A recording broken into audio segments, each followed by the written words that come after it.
Bonjour mes amis, la maladie coronaire peut être responsable d'angine de poitrine ou encore d'insuffisance cardiaque, voire de mort subite.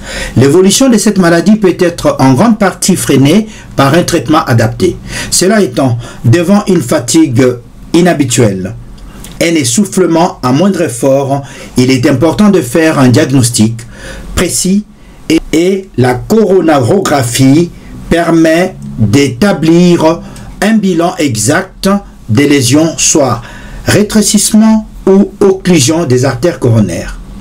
Cette technique a révolutionné la prise en charge de maladies cardiaques depuis plus de 20 ans et on parle même de 95% de vies sauvées grâce à la coronarographie. Si ce n'est pas encore fait, merci de vous abonner à notre chaîne YouTube Jean-Paul Djamba, c'est gratuit, et partagez la vidéo.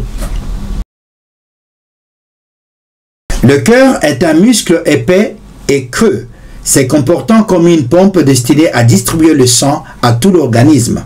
Comme tout le muscle, le cœur a besoin d'être approvisionné en oxygène et nutriments. Ce sont alors les artères coronaires qui prennent naissance au niveau de la base de l'aorte. Et la dénomination des artères coronaires provient de leur disposition en couronne autour du cœur. Entoure, englobe, encercle le cœur sur toute la surface externe et ont pour rôle de vasculariser le muscle cardiaque ou myocarde. Dit autrement, les deux artères coronaires, gauche et droite, sont les artères nourricières du cœur. Et quand tout va bien, les entrées et sorties en oxygène sont adaptées et équilibrées. Cependant, toute atteinte des artères coronaires peut être préjudiciable au bon fonctionnement du muscle cardiaque, tel que présence d'une plaque d'athérome ou graisse qui se forme ou se dépose dans une artère ou un rétrécissement de l'artère appelé sténose.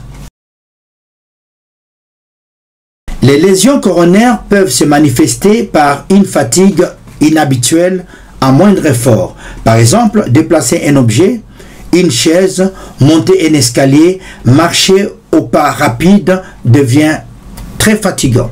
2. Il y a un essoufflement pour des efforts modérés de la vie quotidienne. Et en 3, il y a des douleurs thoraciques, des douleurs dans la poitrine. La maladie des artères coronaires est souvent due à l'accumulation graduelle de cholestérol, appelé ici athérome ou plaque d'athérosclérose dans la paroi de l'artère coronaire. Parmi les facteurs de risque ou facteurs favorisants, il y a le diabète, il y a l'hypertension artérielle, il y a l'obésité, il y a le tabagisme, l'excès de cholestérol, la sédentarité, ainsi que le rôle d'une prédisposition familiale. Les sujets dont les parents ont fait un accident cardiaque ont aussi un risque augmenté ou élevé.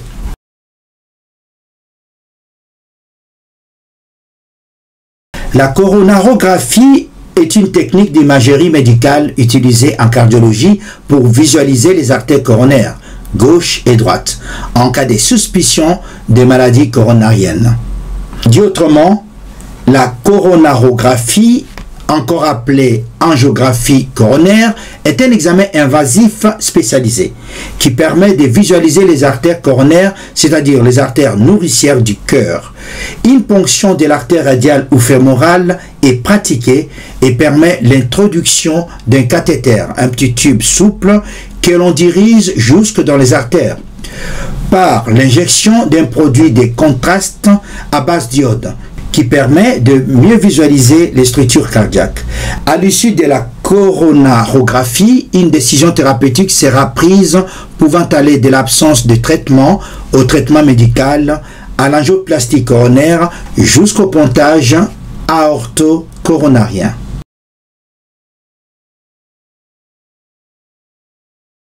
Une angioplastie coronaire est un geste qui consiste à dilater une artère coronaire rétrécie à l'aide d'un ballonnet introduit puis gonflé à l'intérieur de l'artère au niveau des rétrécissements. Un stent petit ressort métallique est ensuite implanté à ce niveau pour maintenir le résultat à long terme. Un pontage coronaire consiste à prélever un segment de vaisseau sanguin sain dans le bras, la jambe ou le thorax, puis le fixer en aval et en amont de l'artère obstruée. Le sang passe ensuite par ces pontages et contourne la section rétrécie de l'artère malade. Donc, cette intervention rétablit une circulation sanguine normale et limite ainsi le risque d'infarctus du myocarde. Cet examen est destiné à préciser l'état général du circuit artériel et donc déceler et localiser les zones de rétrécissement ou de sténose provoquées par des plaques d'athérosclérose ou d'athérome. Donc, cet examen est nécessaire pour poser un diagnostic et en même temps traiter une affection cardiaque. Dans un premier temps. Le deuxième temps de l'examen, c'est la réparation ou le traitement. Il est possible d'aller dilater ou ouvrir une artère bouchée ou rétrécie par une sonde à ballonnet, introduite et gonflée à plusieurs reprises au niveau de rétrécissement. Cependant, la coronarographie est réalisée ou indiquée en urgence à la phase aiguë de l'angine de poitrine, de l'infarctus du myocarde pour désobstruer en urgence l'artère qui vient d'être bouchée par un caillot et dilater la sténose athéromateuse et ainsi limiter les séquelles de l'infarctus.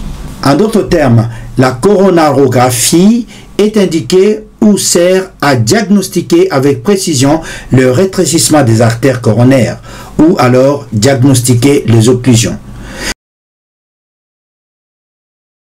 Cet examen est souvent programmé et peut être réalisé en ambulatoire avec une admission ou entrée le matin et la sortie en milieu d'après-midi. Mais il arrive que le patient soit hospitalisé pour 24 heures. C'est-à-dire vous êtes hospitalisé la veille de votre examen car il faut être à jeun plus ou moins 6 heures avant l'examen. Vous devez respecter le protocole d'hygiène pour éviter les infections. Par exemple, nécessité de prendre une douche bétadinée ou en utilisant un produit antiseptique, etc. L'examen est réalisé sous anesthésie locale. Un patch d'EMLA est posé sous la zone de la peau où va être réalisée la ponction ou piqûre afin d'anesthésier la peau. L'examen se déroule dans une salle de radiologie spécialisée et équipée. Le patient est allongé et l'anesthésie locale est pratiquée.